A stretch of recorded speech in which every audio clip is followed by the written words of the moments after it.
Hello guys, in this video I'm going to show you how to adjust the grain of a picture in Adobe Photoshop. The first thing you need to do is enter the app.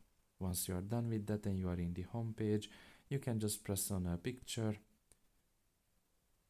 and after that press on adjustments.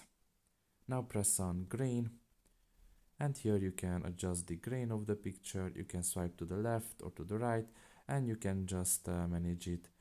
Now, of course, not in every picture it's going to be very visible, depending if it has grain or not. In this case, it's not making any major differences. But if your picture is a good example for this filter, you can just manage it. And after that, you can just simply leave and save it, or you can just continue editing. So that's pretty much it really. I hope this video was helpful to you. Thank you for listening and see you next time. Bye bye.